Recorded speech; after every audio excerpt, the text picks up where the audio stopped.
Hello, જય માતાજી, જય શ્રી કૃષ્ણ।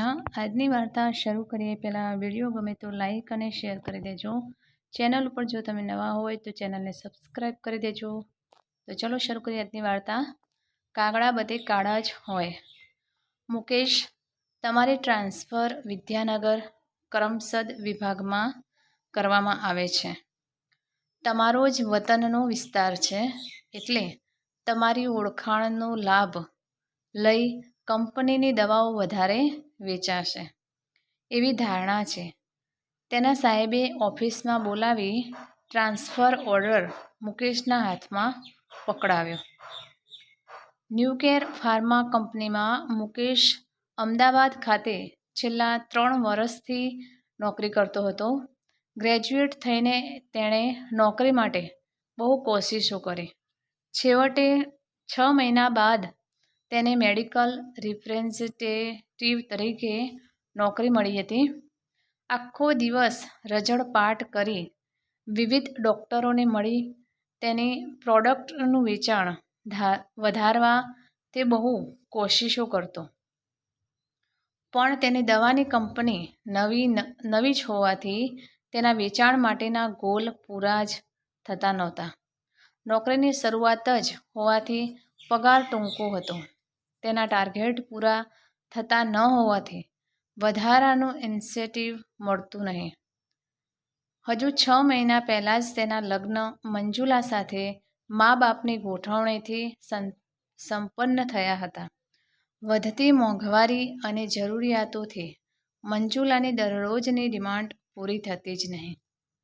દરરોજના વાદ વિવાદ અને ઝઘડાથી મુકેશ હેરાન થઈ ગયો હતો।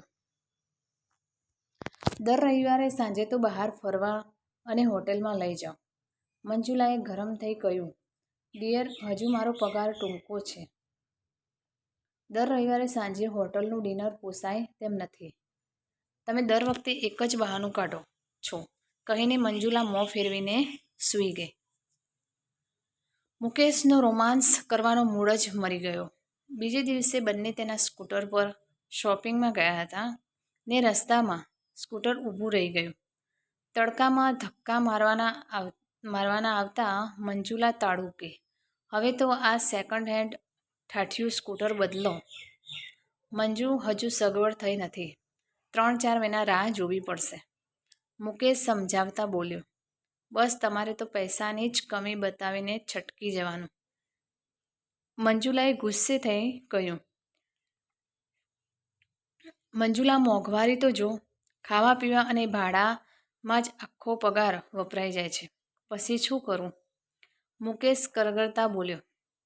4 દિવસ સુધી મંજુલા મોઢું ફૂલાવીને ફરતી રહી। મુકેશના અરમાનો ઠંડા પડી ગયા।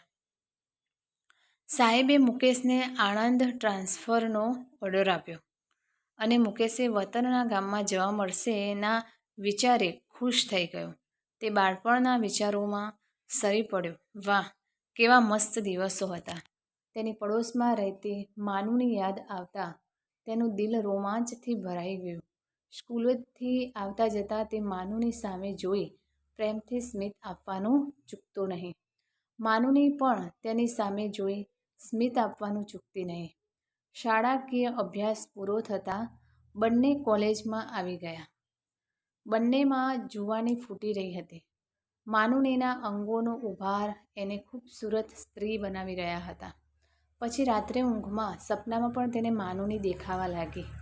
સપનામાં તે માનુનીનો હાથ પકડીને બગીચામાં, દરિયા કિનારે, પહાડો પર ફરતો હોય અને અચાનક ઊંઘ ઉડી જતાં તે બેઠો થઈ જતો।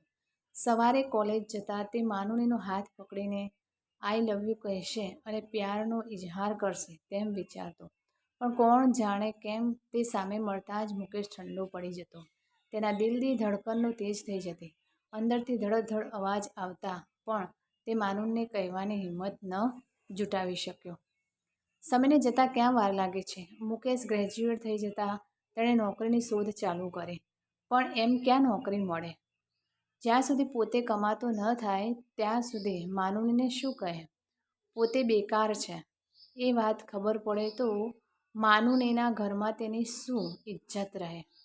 અંતે તેણે અમદાવાદની ન્યૂકેર ફાર્મમાં મેડિકલ રિપ્રેઝેન્ટેટિવની નોકરી મળી અને તેણે અમદાવાદ જવું પડ્યું. ત્યાં તો ખબર આવ્યા માનુનીના લગ્ન એન્જિનિયર છોકરા જોડે થઈ ગયા અને તે વિદ્યાનગરની BVM એન્જિનિયરિંગ કોલેજમાં આસી પ્રોફેસર છે.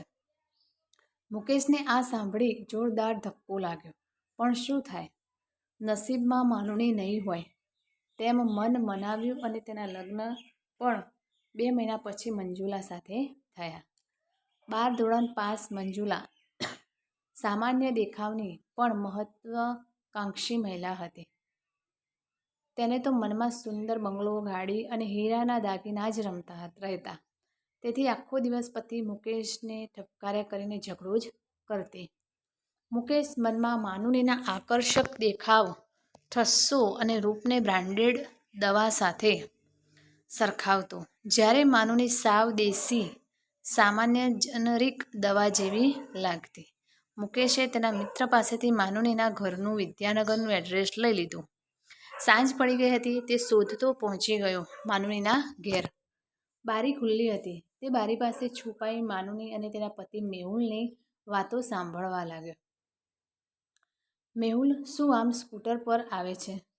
હવે સરસ ગાડી લઈ લે. માનુનીને તેને ઠપકારતા બોલી. ડિયર, હું તો હજી આસિસ્ટન્ટ પ્રોફેસર છું. પ્રોફેસર તો જવા દે, પછી પગાર વધતા લઈશું ગાડી. મેહુલ તેને મનાવતા બોલ્યો. શું સાવ રોદણા રડે છે? મારી બંને બહેનપણીઓ તો પરણીને અમેરિકા સેટલ થઈ ગઈ. બંને પાસે સુંદર ગાડી અને હાઉસ છે. માનુની હવે જોરથી બગડી. ડિયર, પણ મને અમેરિકા જવાનો મોકો જ ન મળ્યો. શું કરું? મેહુલ કરગર્યો. બહાર આ બધું સાંભળતો મુકેશ ચકરાઈ ગયો.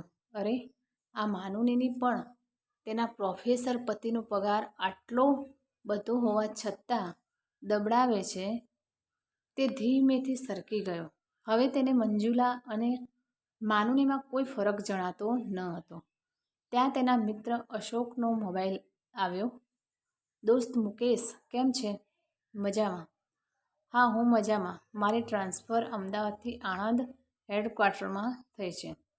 હું અહીં જોઈન થઈ ગયો છું. સાંભળ, તું મેડિકલનો માણસ છે, એટલે પૂછું છું કે આ બ્રાન્ડેડ અને જનરિક દવાઓમાં શું ફેર હોય છે? અશોકે પૂછ્યું. બ્રાન્ડેડ દવાઓ માર્કેટિંગથી એથિકલી વેચાતી હોવાથી મોંઘી પડે છે, જ્યારે જનરિક દવાઓ સીધી વેચાતી હોવાથી ભાવ ઓછો હોય છે. મોંઘી હોવાથી આપણે બ્રાન્ડેડ તરફ લલચાઈએ, પણ આંતરિક ક્વોલિટી અને ગુણધર્મો તો બંનેના સરખા જ હોય છે. તારે પસંદ નક્કી કરીને કરવાનું, મુકેશે સમજાવતા જવાબ આપ્યો. મુકેશ સાદી જનરિક મંજુલાની ટીકટીકથી કંટાળી બ્રાન્ડેડ માનુની પાછળ દોડ્યો.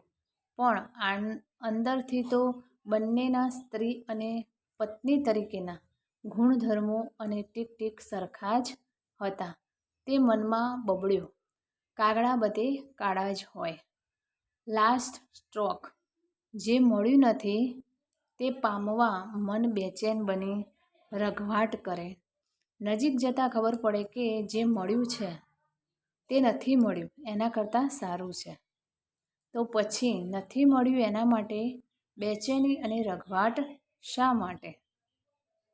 તો મિત્રો, આ કહાની તમને કેવી લાગી તે કોમેન્ટ કરીને જરૂર જણાવશો. ને વિડીયો પસંદ આવ્યો હોય તો લાઈક અને શેર કરજો. અને ચેનલ પર જો તમે નવા હોય તો ચેનલને સબસ્ક્રાઈબ કરી દેજો. ફરીથી મળીશું આવા જ એક નવા વિડીયો સાથે, વાર્તા સાથે. ત્યાં સુધી નમસ્તે. જય માતાજી, જય શ્રી કૃષ્ણ, હર હર મહાદેવ. Thanks for watching.